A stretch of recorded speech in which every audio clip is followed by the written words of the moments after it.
this particular news.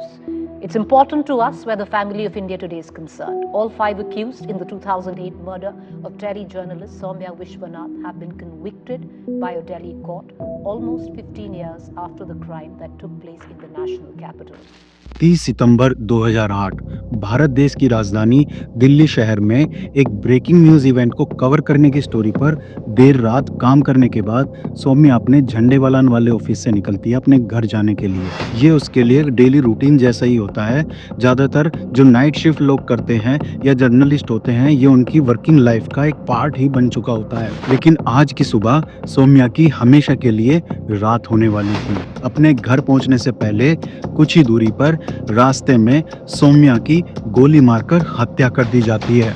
ये घटना पूरे देश को हिलाकर रख देती है और दिल्ली पुलिस पर सुरक्षा के लिए लाखों सवाल उठाती है। ऐसी किस साजिश और रंजिश का शिकार होना पड़ा सौम्या को और क्यों सालों साल लग गए भारत की न्यायपालिका से सौम्या और उसके पेरेंट्स को जस्टिस मिलने के लिए, जानेंगे आज के इस एपिसोड में सौम्या विश्वनाथन जिगीसा घोष मर्डर केस।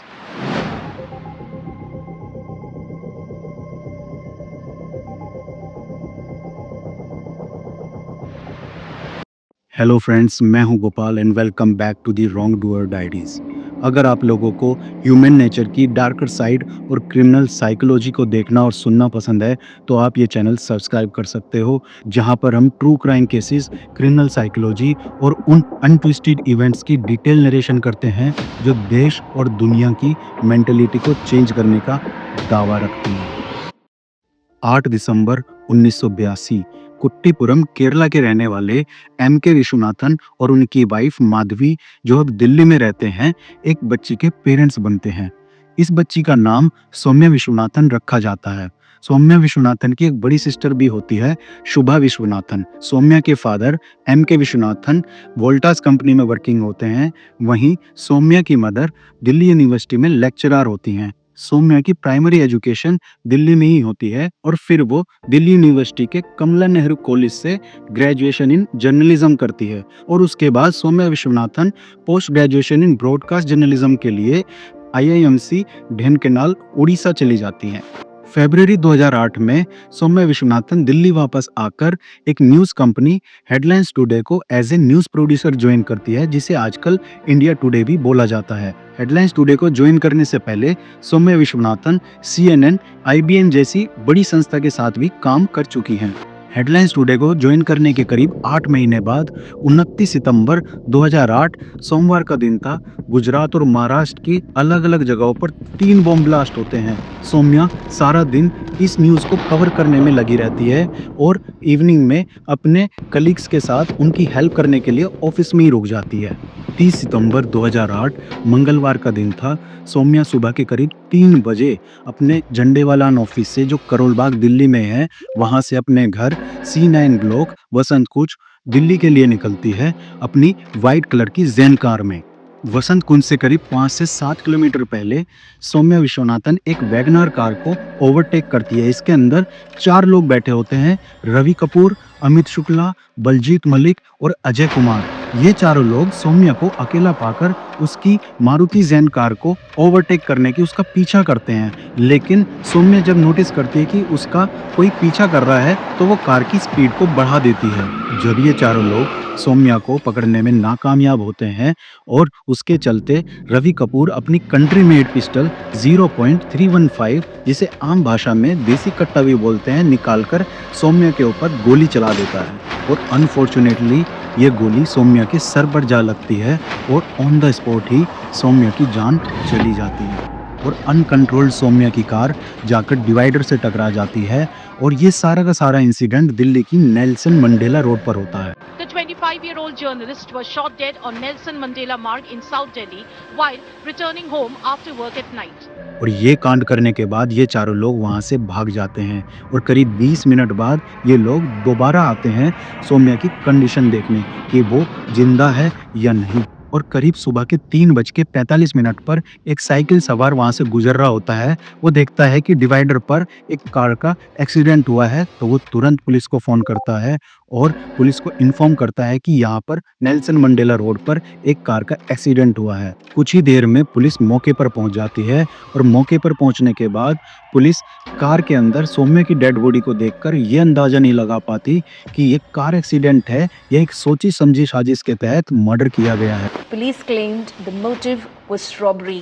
और फैक्ट की बात यह है कि ये चारों लोग वहीं छुपकर ये सारा इंसिडेंट देख रहे थे और पुलिस को देखकर ये लोग दोबारा वहां से फरार हो जाते हैं। कार एक्सीडेंट समझकर पुलिस डेड बॉडी को दिल्ली के एम्स हॉस्पिटल लेके जाती है। डॉक्टर्स की प्राइमरी टीम प्राइमरी इन्वेस्टिगेशन करती है और बताती है कि फोरहेड की राइट साइड में एक स्मॉल वुंड है और ब्रेन में बुलेट लगने का कंफर्मेशन देती है। बुलेट का इम्पैक्ट इतना जोरदार होता है कि स्काल्प का एक हिस्सा पीछे कार की सीट पर जा गिरा मिलता है। पुलिस इन्वेस्टिगेशन के दौरान एम्स हॉस्पिटल सौम्या को डेड डिक्लेयर कर पोस्टमार्टम रिपोर्ट दिल्ली पुलिस को सौंप देती है और वसंत विहार पुलिस स्टेशन के अंदर दिल्ली पुलिस इस केस को as a murder case register करती है। Committing that crime, they ended up firing a bullet which hit a temple and it killed Soumya. Police अपनी शुरुआती छानबीन में कोई खास सबूत नहीं जुटा पाती। नेल्सन मंडेला मार्ग पे आपको मैं बता सकता हूँ इतनी वाइड वो इतनी चलती हुई रोड है। एक छोटी सी मैं मिसाल बतानी चाहूँगा कि जितने कबाड़ी थे उनको ला के पूरे नेल्सन मंडेला के वो 4-5 किलोमीटर स्ट्रेच में जो भी कोई प्लास्टिक का टुकड़ा, लोहे का टुकड़ा, कुछ भी था वो सारा हमने पूरा एक ट्रक का ढेर इकट्ठा हो गया था कूड़े का, और उसमें से जो प्लास्टिक के पीसेस थे या कोई भी लोहे के थे वो हमारी टीम ने उनको सिफ्ट आउट किया। और उन नंबरों से जब रियर व्यू मिरर एक गाड़ी का वहाँ था तो एक प्लास्टिक जोड़ते जोड़ते एक रियर व्यू पे एक यूनिक नंबर मिल गया था और वो गाड़ी भी हमने स्कोडा की इन्वेंट्री से ट्रैक कर ली थी। 6 महीने में आप समझ सकते हैं पूरा मेवात तक और सारे दिल्ली एनसीआर की पार्किंग से लेके गाड़ियाँ और इसमें मतलब काफ़ी ज़्यादा काम हुआ। लेकिन पुलिस को करीब 7 से 8 महीने बाद जब पुलिस एक मर्डर इन्वेस्टिगेशन कर रही होती है एक लेडी किलिंग का जिसका नाम मार्च 2009 का जिगीशा Ghosh murder case. Ironically, the breakthrough in the case came in 2009 after the Delhi police's probe into the murder of IT executive Jigisha Ghosh's killers. The Delhi police had declared that the same 3 men had allegedly killed journalist Soumya Vishwanathan too. मार्च 2009 जिगीशा घोष जो एक IT executive होती है दिल्ली में अपने US project presentation को finish करने के बाद वो भी अर्ली मॉर्निंग अपने घर वसंत विहार दिल्ली लौट रही होती है। रवि कपूर और उसकी गैंग जिगीशा घोष को अकेला पाकर उसके साथ भी लूटपाट करते हैं और उसका लूटपाट करने के बाद बड़ी बेरहमी से मर्डर कर देते हैं। जिगीशा घोष मर्डर केस की इन्वेस्टिगेशन के दौरान पुलिस जिगीशा घोष के गुम हुए एटीएम कार्ड के ट्रांजैक्शन को फॉलो करती है और आगे की छानबीन में पुलिस को एक सीसीटीवी फुटेज मिलता है जिसके अंदर 3 लोगों को पुलिस सस्पेक्ट बनाती है। ये लोग एक दुकान के अंदर घड़ी खरीद रहे थे। इस फुटेज के अंदर पुलिस को जो 3 लोग मिलते हैं उसमें से एक बंदा मस्कुलर बॉडी का होता है और उसके लेफ्ट हैंड की रिस्ट पर एक टैटू बना होता है, जबकि जो बाकी 2 लोग होते हैं उन्होंने कैप पहन रखी होती है और उनके हाथ में एक वायरलेस सेट होता है। इस फुटेज के बिहाफ पे पुलिस आसपास के जितने भी जिम होते हैं उन सभी में पुलिस आगे की छानबीन करती है। इस छानबीन के चलते पुलिस जो है वसंत कुंज के मसूदपुर गांव में एक जिम इंस्ट्रक्टर को पकड़ती है जिसका नाम बलजीत मलिक उर्फ पोपी होता है। इस बलजीत मलिक के हाथ पर भी वो सेम टैटू होता है जो उन्होंने सीसीटीवी फुटेज में देखा था और इस बलजीत मलिक के थ्रू ही बाकी के 2 लोगों का पता चलता है जिनमें से एक रवि कपूर होता है। ये रवि कपूर वही है जो मैंने आप लोगों को बताया था वायरलेस सेट इसके हाथ में था। ये वायरलेस सेट रवि कपूर ने पुलिस से ही छीना होता है। इन लोगों की इंटेरोगेशन के दौरान पुलिस ये जानकर दंग रह जाती है जब रवि कपूर इस बात का खुलासा करता है कि जो सितंबर 2008 में नेल्सन मंडेला रोड पर सौम्या विश्वनाथन का मर्डर हुआ था उस केस में भी ये लोग शामिल होते हैं और धीरे धीरे रवि कपूर तोते की तरह बाकी सभी लोगों का जो जिगीशा घोष मर्डर केस और सौम्या विश्वनाथन मर्डर केस में शामिल होते हैं सबका नाम बोलते चला जाता है। इन दोनों केस के अंदर जो लोग शामिल थे उनका नाम है रवि कपूर, अमित शुक्ला, बलजीत मलिक उर्फ पॉपी, अजय कुमार और अजय सेठी। 22 जून 2009 को दिल्ली पुलिस इन 5 लोगों के खिलाफ अंडर सेक्शन 302 और 34 आईपीसी के तहत पहली चार्जशीट फाइल करती है। इन लोगों के ट्रायल केस के अंदर अजय सेठी को कोर्ट डायरेक्ट इन्वॉल्वमेंट ना होने की वजह से मर्डर ऑफेंस में छोड़ देती है और बाकी सब लोगों को कॉन्विक्ट ही मानती है। ये जो अजय सेठी होता है ये दिल्ली से सटे फरीदाबाद में चोरी की हुई कार्स की डील किया करता था और जो सौम्या मर्डर केस के अंदर वैगनार कार यूज होती है, अजय सेठी रवि कपूर की गैंग को वो कार दे देता है। 8 अक्टूबर 2009 को दिल्ली पुलिस रवि कपूर के खिलाफ Maharashtra control of organised crime act MCOCA के तहत एक चार्जशीट और फाइल करती है। 2017 में एक ट्रायल कोर्ट रवि कपूर, अमित शुक्ला और बलजीत मलिक को लाइफ सेंटेंस की सजा सुनाती है जिगीशा घोष मर्डर केस में।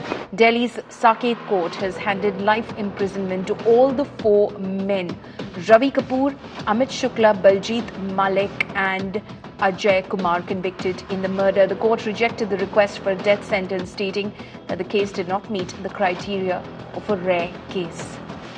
2018 में हाईकोर्ट रवि कपूर और अमित शुक्ला की डेथ सेंटेंस को कम्यूट कर देती है। दिल्ली हाई कोर्ट इन सभी 5 लोगों को सौम्या विश्वनाथन मर्डर केस के अंदर इन्वॉल्व मानती है। It's a relief it has happened. It's a relief. That's all. At least this will be a deterrent to others. I won't say I'm happy because it's not going to bring back my daughter. 15 years is a very long period. And I hope it ends here. We don't have to go through all this again. I hope we don't have to. Death is an easy way out. I never wanted death penalty. I want them to suffer like I am suffering, like we are suffering, away from their family. I don't want to say we are happy because justice has been done, but my daughter will never come back, no? That's why I don't have happiness.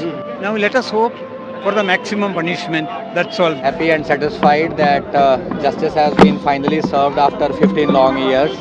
This was a very big case for Delhi police. This is one of the very rare cases where there was not physical contact in one sense between the killers and the victim, except for the bullet fired.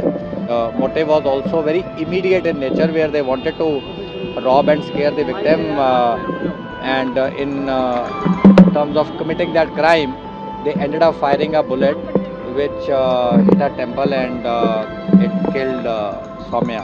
जो पहले 4 होते हैं रवि कपूर, अमित शुक्ला, बलजीत मलिक और अजय कुमार, इन 4 लोगों को section 302 और IPC 34 के तहत कॉन्विक्ट मानती है और 25-25 हजार रुपए ईच और Maharashtra control of organised act के तहत 1 लाख रुपए का फाइन लगाती है। और जो 5वां होता है अजय सेठी, इसको सेक्शन 411 IPC के अंडर में कॉन्विक्ट मानती है और 7.5 लाख रुपए का फाइन लगाती है। और कोर्ट इन सारे लोगों पर जितना भी फाइन लगाती है, ये सारा का सारा अमाउंट विक्टिम की फैमिली को देने के लिए कहा जाता है। दोस्तों, हमें हमेशा सोच समझकर ही अपने मुंह से शब्द निकालने चाहिए, सही शब्दों का यूज़ करना चाहिए, क्योंकि बोले हुए शब्द कभी वापस नहीं आते हैं।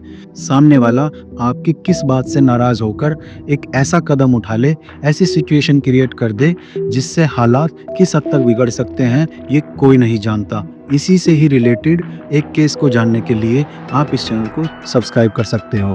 Thank you.